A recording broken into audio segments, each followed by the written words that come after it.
각 요일마다 주제별로 뉴스를 살펴봅니다. 알짜 뉴스 시간이에요. 오늘은 국제 뉴스 살펴보는 날이죠. 자, 오늘도 동의대학교 행정정책학과 김태환 교수 자리 함께하고 계십니다. 교수님 안녕하세요. 예, 안녕하세요.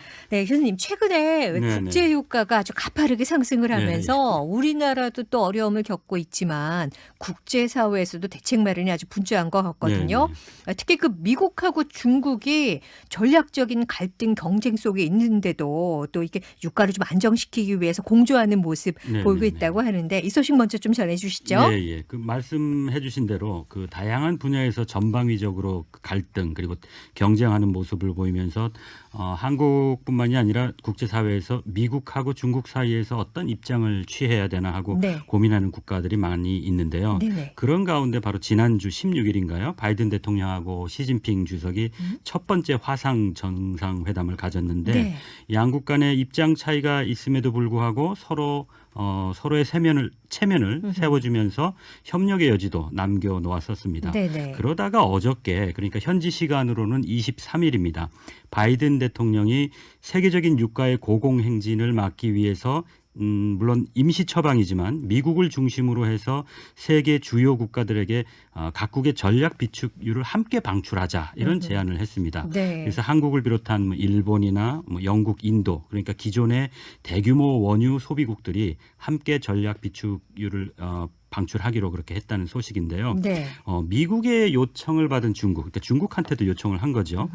중국이 우리는 아직 뭐 그렇게 어렵지 않아 견딜만 해 하는 그런 단서를 붙였지만 네. 중국의 형편에 맞게 우리도 뭐 방출하겠다 이런 입장을 보였습니다. 그러니까 네. 미국이 시켜서 하는 것이 아니라 뭐 이런 표현을 그렇게 했지만 네. 결과적으로는 미국과 호응해서 이렇게 공조하는 모습을 보이고 있는 겁니다. 아, 그렇군요. 예, 전략 비축유라고 말씀을 하셨는데 네네. 이게 전략적으로 비축을 해둔다는 건지 그렇죠. 네. 어떤 건지 참 굉장히 궁금합니다. 네, 그러니까 전략 비축이라는 거는 이제 전쟁이나 자연재해 같은 그런 비상 상황에 대비하기 위해서 국가들이 일정량의 원유를 이렇게 비축해두는 그런 원유를 말합니다. 그러니까 네. 미국의 경우에는 텍사스 지하에다가 7억 2,700만 배럴 정도의 엄청난 원유를 비축하고 있는 걸로 알려졌는데요. 네. 이거는 미국이 한 2개월 이상 여러 달 사용할 수 있는 사용량이랍니다. 네. 그러니까 한국도 보면 몇 년 전 데이터지만 거의 세계 3, 4위에 이르는 많은 양의 전략 비축률을 보유하고 있는 것으로 그렇게 알려져 있습니다. 네. 그래서 이 전략 비축률은 말 그대로 정말 비상시를 대비해서 관리하는 그런 개인으로 말하면 아주 요긴한 비상금 같은 거거든요. 그렇군요. 그래서 네. 그 관리 그리고 방출 이런 거 아주 매국 법으로 까다롭게 묶어놨습니다. 네. 그래서 미국을 기준해서 보면은 하루 최대 방출량을 430만 배럴을 못 넘게 그렇게 제한을 하고 있고요. 그러니까 네. 그럼에도 불구하고 미국이 이번에 바이든 대통령이 5천만 배럴을 방출하겠다고 그러고 국제사회 여러 우방을 포함해서 당신들도 같이 좀 방출해달라 이런 요청을 한 겁니다. 네, 그리고 또 그 그렇군요. 효과는 물론 임시 방편일 수밖에 없습니다. 네, 네. 무제한 방출할 수 있는 것이 아니기 때문에 그렇거든요. 그래서 그렇군요. 그럼 왜 이렇게 최근에 유가가 올라가는가? 그 원인은 사실은 복합적입니다. 그래서 네. 국가 간의 이해관계도 상당히 얽혀 있어서 뭐 해결하기가 쉽지는 않은데 네. 우선 첫 번째로 꼽으라 그러면 아무래도 코로나19 사태가 장기화되면서 경제 침체가 국제사회에 이어졌잖아요. 그래서 네네. 자연스럽게 석유 수요가 급감했습니다. 그래서 산유국들도 생산량을 많이 줄였었죠. 네. 그런데 최근에 백신이나 치료약 뭐 이런 가시적인 희망 이런 것도 국가들의 뭐 계획 때문에 코로나19로부터 경제가 회복하는 그런 모습 기지개를 펴고 있는 그러니까 자연스럽게 또 석유의 수요가 또 아주 급증하는 겁니다. 그렇죠. 네네. 이게 아마 근본적인 큰 원인일 거고요. 네. 그리고 또 하나는 최근에 국제사회가 탄소 배출 감축 계획에 상당히 공조를 많이 하고 동참을 네, 합니다. 네. 중국까지도 그런 모습을 보이고 있죠. 그래서 이렇게 되면 탄소 배출을 가장 많이 한다고 알려져 있는 석탄을 대체하는 대체 에너지로서 이게 또 석유 수요를 이렇게 급증시키게 만드는 겁니다. 네, 네. 그리고 또 세 번째로는 상당히 좀 장기간 됐지만 이란 문제입니다. 석유 매장량으로 세계 한 3, 4위 정도 차지하고 있는 이란이기 때문에 네. 사실은 석유 시장에서 상당히 역할을 크게 해왔었는데 이란이 아시다시피 핵 문제 때문에 미국과 서방으로부터 경제 제재를 받고 있어서 이런 원유 공급자 역할을 제대로 이렇게 이행하지 못하고 있는 거죠. 그리고 또 하나는 잘 안 알려졌을 수도 있지만 네. 러시아인데요. 네. 사실은 러시아가 세계적인 아주 대표적인 큰 에너지 공급 국가입니다. 네. 석유나 천연가스 수출 비중이 러시아 전체 수출의 거의 절반에 육박하는 거거든요. 그래서 네.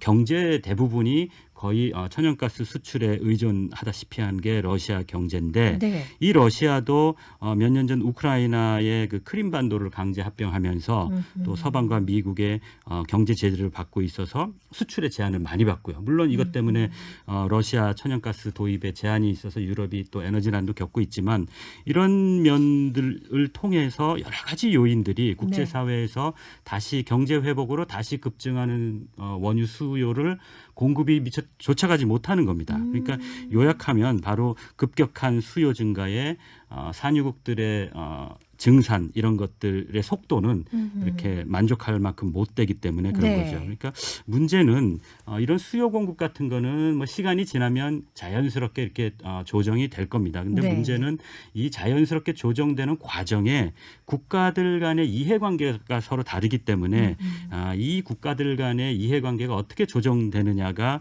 국제 유가의 안정에 또 다른 중요한 변수라고 저는 생각을 하는 거죠. 예를 네. 들면 벌써부터 이렇게 국제사회에서 공조해서 전략 비축률을 방출하겠다 하니까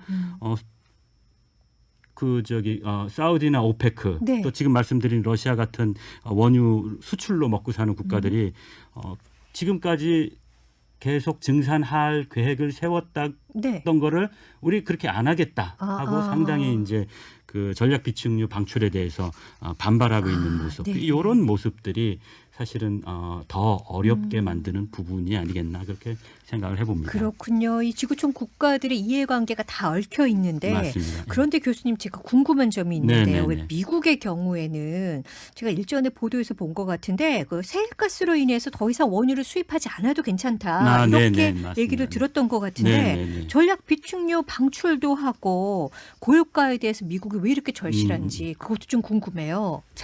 지적을 잘 해주신 것 같은데요. 네네. 이게 최근 몇 년 사이에 쉐일 혁명이라고 이렇게 일컬어지기도 하는데 네. 중국과 함께 세계 최대의 석유 소비 국가로서 수입량도 뭐 수위를 다투는 그런 미국이었었거든요. 네. 그런데 미국이 그 쉐일가스 이렇게 쉐일 채굴을 하는 그 기술이 최근 몇 년 사이에 상당히 비약적인 발전을 했습니다. 네, 그래서 네, 작년 코로나가 창궐하기 이전에 이미 사우디아라비아를 누르고 석유 생산량 1위를 미국이 차지했었습니다. 그리고 또 순수 석유 수출 국가가 된 거죠. 그러니까 네. 수입보다도 수출하는 수출을. 양이 더 많아서 미국이 사우디가 아니라 미국이 세계의 석유 수출 국가로 이렇게 등장을 했던 거거든요. 네, 그게 네. 이제 이제 작년 코로나 때문에 이제 좀 엉켜버린 문제인데 문제는 이 셰일 가스를 채굴하는 과정에 그 환경에 유해하다는 그런 논란들이 지속적으로 미국 내에서 제기되어 왔습니다. 환경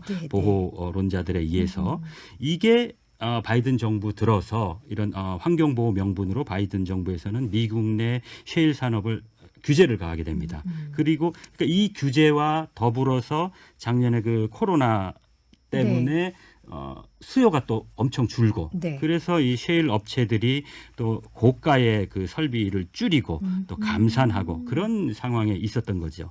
그런데 이제 그런 반셰일가스 정책을 펴던 바이든 정부가 유가가 상당히 올라가니까 이제 셰일가스 좀 생산 좀 많이 해라 이렇게 하는 겁니다. 그러니까 업체들 입장에서는 불만이죠. 그렇죠. 자기들이 못하게 할 때는 언제고 이제는 다 시설을 줄였는데 다시 시설 늘려서 증산하라고 하니까 문제는 이게 셰일 채굴하는데 일반 원유를 채굴하는 것보다 비용이 상당히 많이 더 듭니다. 많이 드는군요. 예, 그래서 몇 년 전 기준으로 보면 셰일을 채굴해서 이윤을 남기려면 그 손익분기점이 유가가 한 $50랍니다. 그러니까 $50 밑으로 가면 채굴할수록 손해고 $50 이상이 되어야 이제 1원이라도 이제 이익이 남는다는 겁니다. 그러니까 네. 셰일 업체 입장에서는 고유가가 되어야 자신들의 이익이 많이 남는 그런 구조입니다. 그래서 이런 복합적인 이유들이 사실은 미국도 어려움에 처하게 만드는 거죠.